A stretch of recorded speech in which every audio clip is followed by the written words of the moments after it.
Hello student, we meet again in meeting 4. We are going to talk about finding key points and note making. Why we study this? Because you do not only write, but you also will find the sources that can help you to write. So that's why you need to do note making. But while doing note making, you need to do finding the keyword too. So that's why we study finding key point and note making. Oke, to make it simple, di sini kita akan belajar bagaimana caranya kamu nanti menyaring informasi-informasi yang penting yang bisa kamu jadikan semacam informasi yang memang sudah jelas, tidak terlalu panjang, tetapi juga tidak terlalu general. Jadi kamu bisa menggunakan itu sebagai bahan tulisan kamu setelahnya. Dengan begitu, kamu bisa menulis esai itu dengan referensi yang memang sesuai dengan apa yang kamu dapat dari source yang sebelumnya. Oke, kita langsung saja masuk ke materinya. Oke. See, there is note making methods. Bagaimana sih caranya melakukan note making? Yang pertama yang harus kamu lakukan yaitu dengan mencari dulu key points-nya. Di sini sudah ada contoh bahwa yang digarisbawahi ini adalah key points. Setelah kamu dapat key points-nya di masing-masing paragraf, kamu menemukan key points. Setelah kamu temukan key point, kamu buat catatannya seperti ini. Nah, kenapa Decline of Newspapers di sini judulnya? Dikarenakan ini di sini ada bentuk judul The Death of the Press. The Death of the Press berarti di sini bisa dikatakan ini berhubungan dengan newspaper ya, yang berhubungan dengan printed media, mass media yang sepertinya sudah tidak lagi memiliki peningkatan dalam jumlah demand dari pembaca. Jadi pembacanya sudah berkurang. Dengan begitu ada semacam ada semacam isu di mana newspaper ini sudah mulai ditolak. Ya, dengan begitu bisa kita artikan begini, decline of newspapers. Nah, di sini kita sebutkan dari mana kita mencatat ini. Di sini disebutkan source-nya. Oke, jadi jangan sembarang catat aja, harus tahu kita ini ngambilnya dari mana. Ya, harus kita buat di sana. Lalu, apa saja yang kita temukan dari yang digarisbawahi tadi, key point-nya? Pertama, mengenai newspapers only source of news 100 years ago, now also TV, radio, plus www. Oke, coba kita lihat, kita buktikan. Nih, di sini sudah disebutkan 100 years ago, news was exclusively provided by newspapers. Dulu banget bahwa yang namanya berita itu selalu eksklusif disediakan oleh newspapers karena tidak ada yang namanya media seperti elektronik atau internet ya. The same news is also available on television, radio, and the internet. Ini sekarang. Oke. Di sini sudah nampak bahwa dalam paragraf pertama sudah nampak ketimpangan di mana dulu mereka sangat pembaca sangat menunggu yang namanya berita dari newspapers, tapi sekarang sudah berbeda. Berita yang sama tapi disajikan tidak hanya lewat newspapers. Dengan begitu nampak di sana bahwa sudah kurangnya minat membaca. Jadi sudah kurang yang namanya pengguna newspaper di situ. Oke. Untuk yang kedua disebutkan di sini newspaper sales declining in advertising lebih besar dibandingkan newspaper sharing. Oke, coba kita lihat. This development means that in many countries newspaper circulation is falling and a loss of readers also means a fall in advertising, which is the main income for most papers. Consequently, in both Britain and the USA, newspapers are closing every week. Nah, kalau seandainya sudah sedikit peminat untuk yang namanya newspapers, dengan begitu advertising-nya juga sudah tidak se-booming yang sebelumnya. Kenapa? Di newspaper ini kan ada advertisement ya. Kalau seandainya pembacanya sudah berkurang, berarti orang yang biasanya mengiklankan menggunakan newspaper jadi menarik diri ya. Kenapa? Karena ya rugi. Mengiklankan, membayar, tetapi tidak ada yang baca, tidak ada yang mau menarik, tidak ada yang mau mengambil, menarik, tidak bisa menarik si consumernya. Nah itu masalahnya. Makanya di sana disebutkan bahwa dengan berkurangnya atau hilangnya pembaca, dengan begitu income untuk advertising juga turun.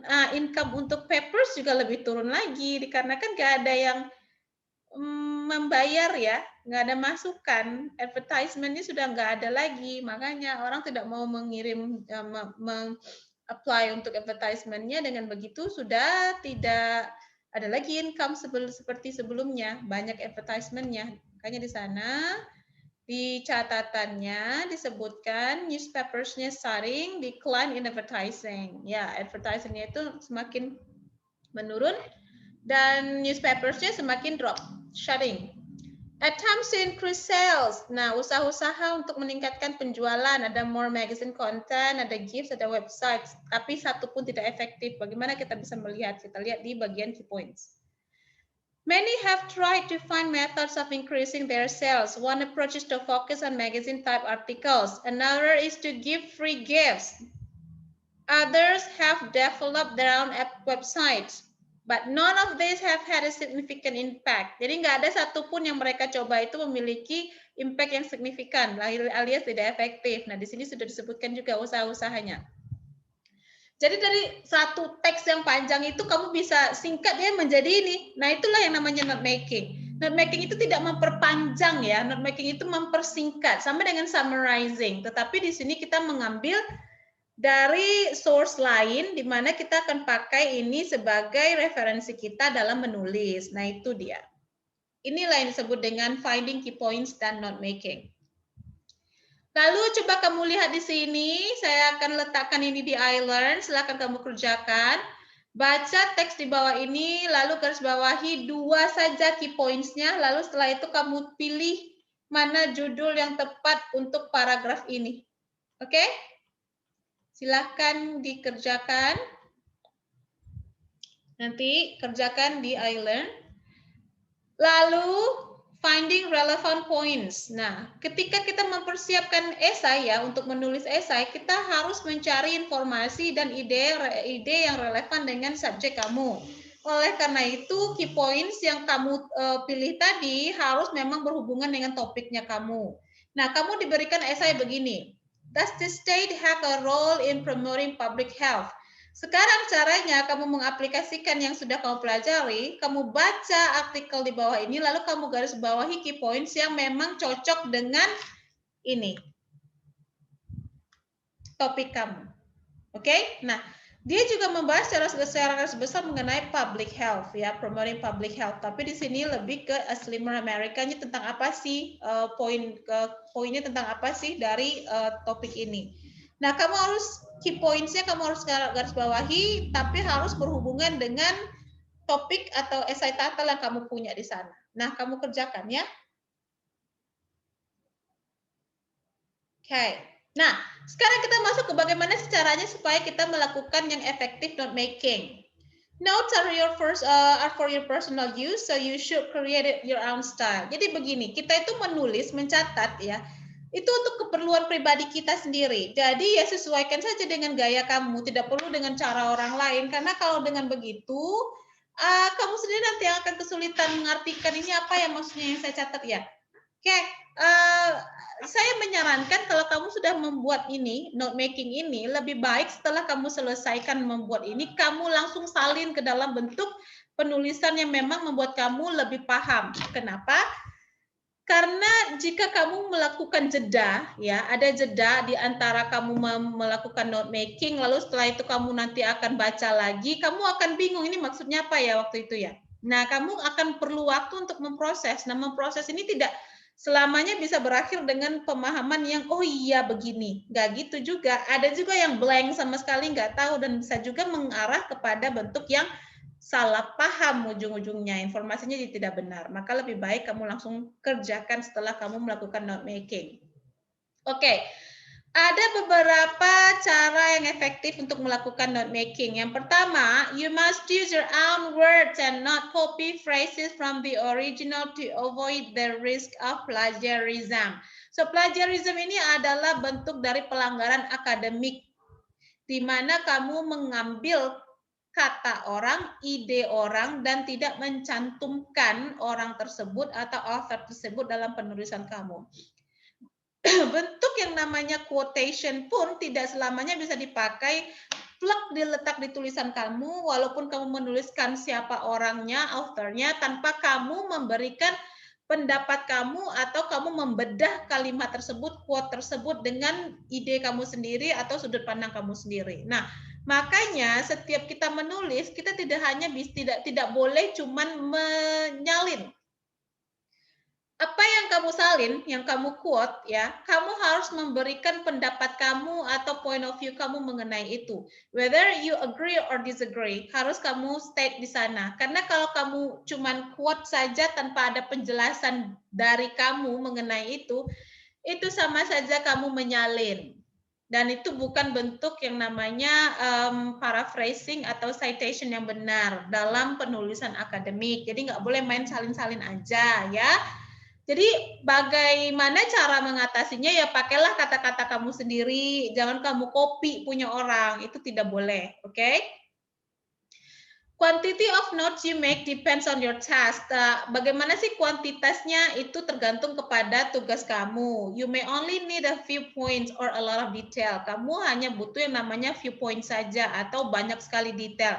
Kamu pilih, kalau kamu butuhnya few points, ya kamu catat few points-nya saja. Kalau banyak sekali detail, ya berarti kamu harus membedah lebih dalam lagi. Seperti itu.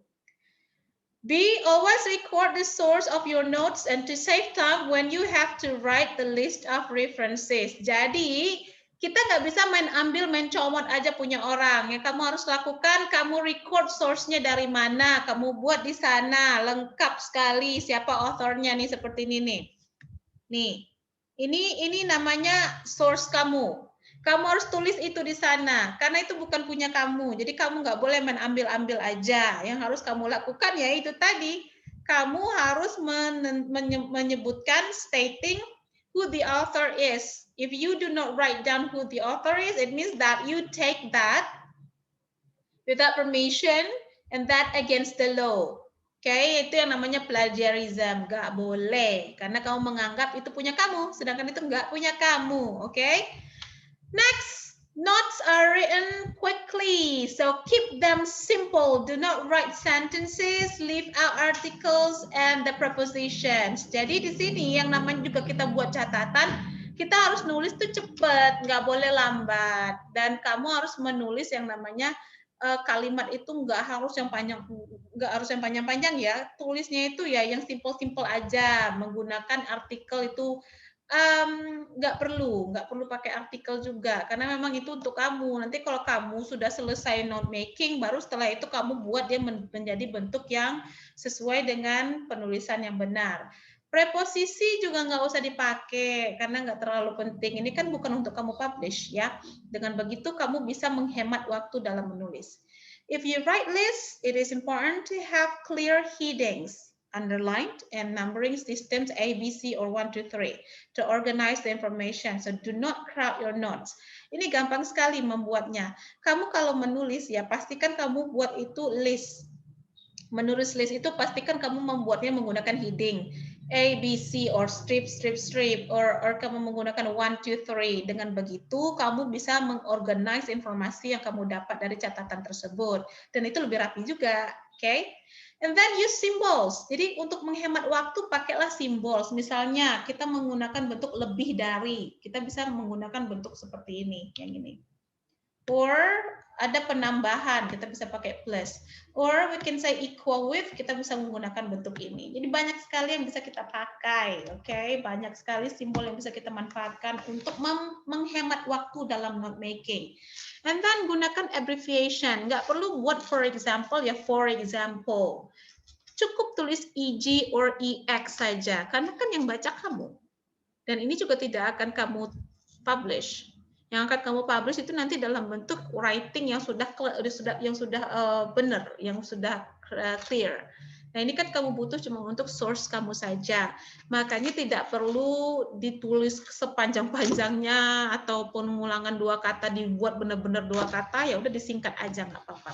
As long as you understand. So that's why kerjakan ini dengan style kamu.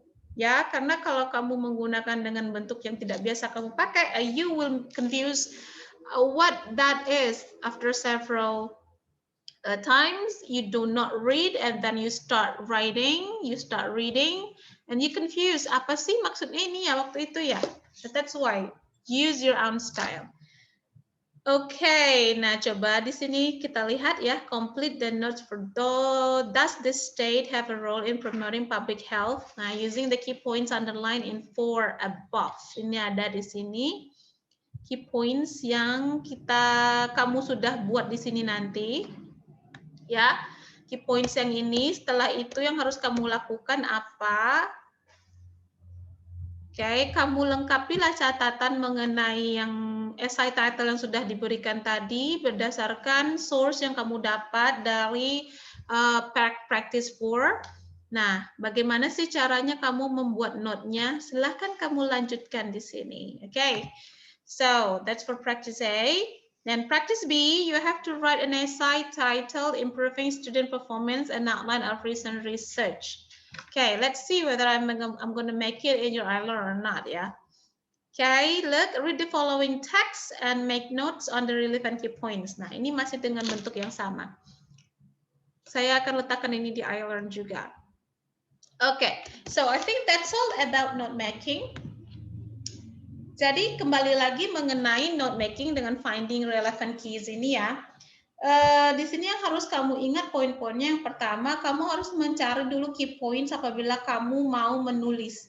Key points ini dapat dari source yang berhubungan dengan materi kamu atau bahan tulisan kamu. Dan jangan lupa kamu kalau mengambil data dari source yang lain, jangan lupa kamu harus meletakkan yang namanya quotation-nya itu source-nya dari mana. Dan untuk note making itu sendiri ada beberapa hal yang memang kamu harus pelajari bagaimana cara membuat note making yang efektif, dan itu sangat membantu sekali terkhusus saat kamu ingin menghemat waktu dalam mencatat. Okay, so for all the assignments, I have already input that in your iLearn, so please check them out and then please submit all assignments before the due date. Thank you so much for your understanding and for your time and cooperation during the meeting. I will see you again next week. Okay, enjoy your iLearn assignments and please give me questions in the group regarding to this lesson. Bye-bye.